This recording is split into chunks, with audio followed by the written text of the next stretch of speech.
वो लोग के अंदर डर है और साजिश रचेंगे, लेकिन हम लोग डरने वाले नहीं हैं। 3.5 करोड़ जनता झारखंड की जयराम के चारों तरफ माने वो चक्रव्यूह कितनों रचेगा तोड़ देंगे और उनको एकदम सुरक्षित हम लोग रखेंगे। क्या दोस्तों, कौन यहाँ का एक अकेला विधायक काशियों में जयराम जी गरजते हैं, बाकी तो सब चुप है। जोहार, नमस्कार। मैं इस वक्त बड़कागांव विधानसभा क्षेत्र में हूं और देखिए काफ़ी संख्या में लोग यहाँ विजय साहू जेलकेम के नेता के पास आए हैं। जानते हैं क्या कुछ मामला लेकर आए हैं। आई समझ लें तो इतना लोग आपके पास आए हैं, क्या कुछ मामला है? ये लोगों का उम्मीद विश्वास आदरणीय नेता, हमारे राज्य के नेता जयराम महतो जी और जेलकेम पर है, और जिस कारण से लोग आज मेरे पास आए हैं, इनका संघर्ष का साथी बनने का हम लोगों ने वादा किया है। हमारे पूरे टीम के लोग, चाहे वो रहमान जी हो, चाहे कमलेश कुमार सिंह जी हो, चाहे हमारे नौजवान साथी सोनू हो, चाहे देव हो, चाहे पूरा टीम, पूरा जेलकेम परिवार इनके साथ आज खड़ा है। और कारण यही है कि बड़कागांव विधानसभा के बड़कागांव ब्लॉक के जो देवगढ़ मौजा है, वहाँ पर डुमरबेड़ा, देवगढ़, आपका उरेज इलाकों में बहुत साजिशन आज से 2008-9 में ही भूमि का अधिग्रहण किसी कंपनी के द्वारा किया गया था। वो कंपनी का नाम था जीवीके, और जीवीके कंपनी ने दलालों के माध्यम से बिना नियम कानून को ताक में रखते हुए वहाँ के हमारे गरीब किसानों की ज़मीनों का रजिस्ट्री करवा लिया।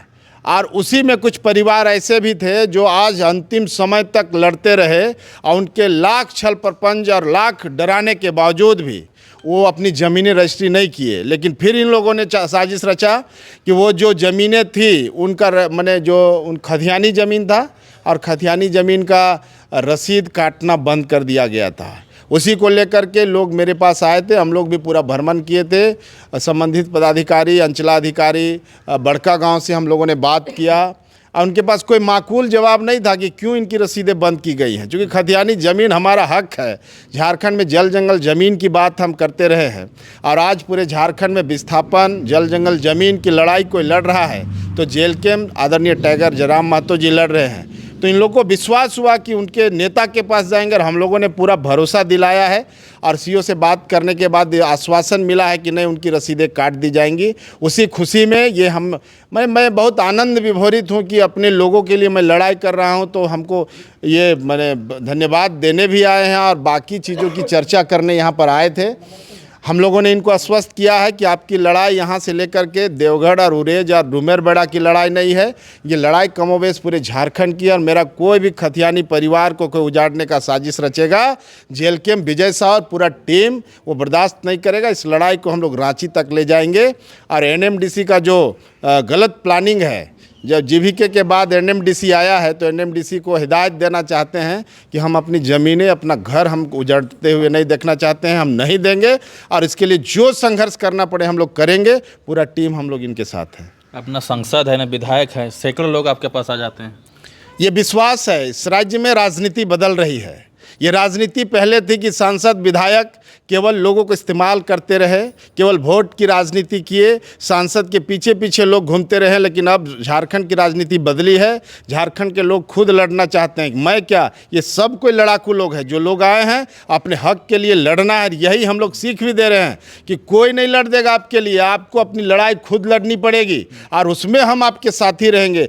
तो ये विश्वास लोगों में जगह है जेलकेम के प्रति, और आज मेरे पास आए हैं। और ऐसे हजारों लोग आज उम्मीद लगाए बैठे हैं कि विजय साहू, जेलकेम, टाइगर जयराम महतो जी हमारे दुख दर्द में रोज़ हजारों फ़ोन कॉल्स आते हैं। तो हम लोग हर चीज़ की लड़ाई लड़ेंगे। अभी पिपरवार से भी लोग आए हुए हैं। पिपरवार के लोगों को 94 में भूमि अधिग्रहण किया गया था, लेकिन सीसीएल केवल दौड़ाया है। कभी लोग दिल्ली दरवाजा तक गए, कभी कोई मिनिस्टर पास गए, विधायक पास गए, लेकिन सीसीएल का जीएम, सीएमडी केवल इन लोग को बरगला रहा है। तो ऐसे सैकड़ों मामले हैं इस राज्य में और इस विधानसभा में, जिसका सुनने वाला कोई नहीं था। विधायक, मंत्री, संतरी, मुख्यमंत्री, केवल इस विधानसभा में धन है, इस विधानसभा में माइंस मिनरल्स है, उसका दोहन कैसे करे, बालू कैसे बेचे, गिट्टी कैसे बेचे, कोयला का 2 नंबर कैसे हो, यहाँ की बड़ी बड़ी कंपनियों से हम लोग कैसे मोटा रकम लेकर के अपने लोगों को बेचने का काम करें, यही यहाँ के विधायक सांसद करते रहे। लेकिन अब समय बदल रहा है। पूरा विधानसभा नहीं, पूरे लोकसभा क्षेत्र, पूरे झारखंड में ये आवाज़ गूंजेगा कि जयराम महतो के साथ कदम ताल करके एक एक लोगों के अन्याय का बदला हम लोग लेने वाले हैं और इसकी बहुत बड़ी लड़ाई की शुरुआत हम करने वाले हैं। हम लोग एक बहुत बड़ा महापंचायत का आयोजन यहाँ करेंगे, जिसमें तमाम क्षेत्र की समस्याओं को चिन्हित करके एक एक करके क्रमबद्ध तरीके से, संवैधानिक तरीके से हम लोग आंदोलन करने का काम करेंगे। सवाल तो ये है कि विधायक के पास जाना चाहिए था इन लोग को, लेकिन आपके पास है, तो आपको तो डर भी लगता होगा कि आपको कहीं धमकी उमकी भी आने से। देखिए, इस धरती का पुत्र हम लोग हैं, किसी से डरने वाले नहीं हैं। ये लोग विधायक या सांसद के पास इसलिए नहीं जा रहे हैं कि विश्वास ये लोग खो दिए हैं। जनता का विश्वास जब कोई खो देता है तो जनता सड़क पर आती है। आपने देखा होगा कि जिस तरह से यहाँ भ्रष्टाचार फैला हुआ है, कौन यहाँ का एक अकेला विधायक काशियों में जयराम जी गरजते हैं, बाकी तो सब चुप है। और यहाँ पर देखिए कि जो तरह से भ्रष्टाचार, आप जाके देखिए ना, अंचल ब्लॉक से लेकर डीसी मुख्यालय से स्वास्थ्य विभाग से शिक्षा विभाग तक बिना पैसा का काम हो रहा है क्या? तो ये जो अंदर से प्रतिकारात्मक क्षमता पैदा हो रही है लोगों में, जिस दिन विरोध में ये सड़क पर उतरेंगे ना, लोग बोलेगा नेपाल वाला हालत हो जाए। झारखंड की स्थिति बहुत खराब है, बद से बदतर है, लोग दर्द में हैं, लोग का काम नहीं हो रहा है। और जिस दिन सड़क पर जनता आएगी, उस दिन झारखंड, पूरा हिंदुस्तान देखेगा कि झारखंड की दुर्गति लोगों ने करके रखा था। और अपनी लड़ाई के लिए माता बहनें, भाई बंधु, दादा लोग, जेठा लोग सब निकलेंगे सड़क पर। और उस आंदोलन का लीडर, आंदोलन को लीड कोई करेगा तो जेल केम करेगा। जयराम महतो को साजिश रची जा रही है अभी। सब डरे हुए ना कि एक ऐसा इंसान जो गांव ग्राम में रहने वाला आज विधायक है, पूरे राज्य में नेतृत्व दे रहा है। तो जो परंपरागत राजनीति कर रहे थे, जो लोगों को बरगला के केवल वोट की राजनीति कर रहे थे, वो लोग के अंदर डर है और साजिश रचेंगे। लेकिन हम लोग डरने वाले नहीं हैं। 3.5 करोड़ जनता झारखंड की जयराम के चारों तरफ, माने वो चक्रव्यूह कितनों रचेगा तोड़ देंगे और उनको एकदम सुरक्षित हम लोग रखेंगे। क्या दोस्तों, जयराम जी को सुरक्षित रखना है, क्योंकि वो बेटा उम्मीद है इस राज्य का, और उसके बगैर अब राज्य में दूसरा कुछ नहीं, केवल जयराम। और कोई साजिश रचेगा तो उसके सुरक्षा कवच के रूप में पूरा झारखंड की आधी आबादी, महिला दीदी लोग और पुरुष, 3.5 करोड़ जनता उनके साथ कदम ताल करेगी और उनको सुरक्षित रखेगी। इन लोग के लिए आगे क्या बातचीत हुआ, आगे क्या करने जा रहे हैं? बहुत पॉजिटिवली हम लोग लड़ाई लड़ेंगे। अभी तो शुरुआत किए हैं, अभी रिजल्ट नहीं मिला है। अभी बहुत उत्साहित होने का जरूरत भी नहीं है दीदी लोग, अभी हम लोग शुरू किए हैं। ये लड़ाई बहुत लंबा चलना है और संघर्ष के रास्ते पर जब चलिएगा तो तकलीफ होगा, उसको बर्दाश्त करना है, क्योंकि आने वाला दिन में वही तकलीफ आपके बच्चों का भविष्य सुनिश्चित करेगा। हम तो विश्वास करेंगे कि सुरक्षित ज़मीन को भी रखेंगे और अपने बच्चों को BDO, CO, doctor, engineer, IAS, IPS बनाएंगे। डुमरबेड़ा का बच्चा क्यों नहीं बन सकता है? मेरा बच्चा लोग क्यों नहीं IAS, IPS बन सकता है? आखिर सब कोई को वोट देने का अधिकार सबका देश है। तो यही है कि इनको विश्वास दिलाते हैं कि इस लड़ाई में हम इनके साथ हैं और इनको ताकत के साथ हमारे साथ कदम ताल करना है, चलना है, बस यही। आगे इन लोग के साथ आप कदम से कदम मिलाएगा? एकदम। ऐसे बहुत सारे मामलात हैं, हर जगह हम लोग खड़ा रहेंगे। सुबह 4 बजे से लेकर के रात के 12 बजे तक हम लोग खटते हैं। आप पूरा संकलित कर रहे हैं समस्याओं को, एक जगह संकलित करके, संग्रहित करके इसको जिस प्लेटफॉर्म में रखना होगा, जो संवैधानिक शक्तियां हैं इस राज्य में या देश की जो संवैधानिक शक्तियां हैं, चाहे महामहिम गवर्नर, चाहे हमारे महामहिम राष्ट्रपति और देश के जो प्रधानमंत्री, वहाँ तक अपनी बातों को पहुँचाएंगे। ये मूवमेंट केवल यहाँ बड़कागांव विधानसभा में ख़त्म नहीं होने वाला है। ज़रूरत पड़े तो आने वाले दिन में हम लोग दिल्ली के जंतर मंतर में जाके धरना देंगे और अपनी समस्याओं को रखेंगे। बाबा क्या कुछ बोले, दादा से बातचीत किए, क्या कुछ बोले? ठीक आप है, लोग का समस्या का हल होगा? हम लोग को तो यही संसार है कि हम लोग आए हैं। हाँ। कि हम लोग को कंपनी जो जीवे की आया वो लोग तो अलाल दलाल करके बहुत कुछ करके सबको गड़बड़ा के ले लिया। लेकिन हम लोग सोचे कि हम लोग कुछ नहीं करेंगे, अभी तक कुछ नहीं करेंगे।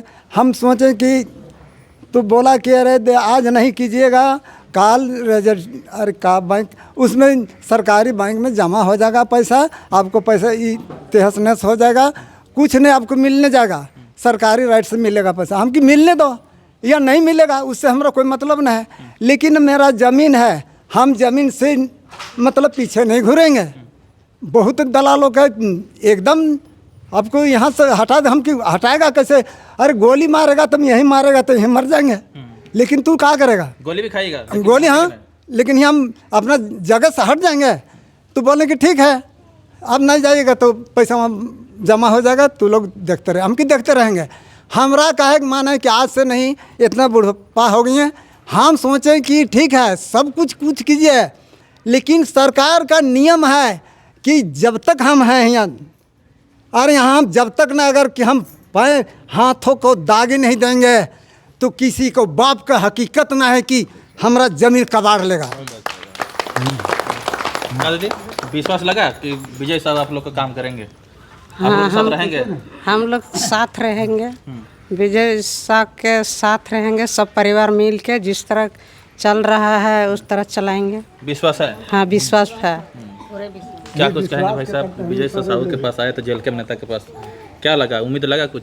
मुझे पूरा उम्मीद है, और जैसा मैंने अभी आज तक मैंने समय देखा है, ऐसा कोई नेता नहीं मिला मुझे कि पूरा आवाज़ उठा के पूरा ग्रामीण को बात सुनने के लिए, कोई ऐसा आज तक नेता नहीं मिला। विजय साहू ऐसा व्यक्ति थे जो हमारे गरीब के लिए, पूरा हक अधिकार के लिए पूरा सामने विजुअल आके पूरा आवाज़ उठाए हैं। क्या कुछ कहेंगे भाई साहब? विजय साहू जी जैसा नेता तो अभी देखे नहीं, चूँकि ओरिजिनल खतियाने के बाद विधायक है, हाँ, फिर भी इनके पास पावर है कि विधायक और सांसद का टक्कर ले सकते हैं। ऐसे ऐसे नेता को धन्यवाद देता हूँ जो पूरा रैयतों के हित के लिए लड़ रहा है, जनता आम जनता के लिए अपने आवाज़ को बुलंद कर रहे हैं, ना विधायक ना सांसद रहने के बावजूद। और जिस दिन विधायक सांसद रह जाएंगे तो यहाँ के सीईओ बीडीओ दरोगा सब थर थर काँपेंगे, और गरीबों का संविधान यूँ समस्या 6 मिनटों में माना जाएगा। यही बात।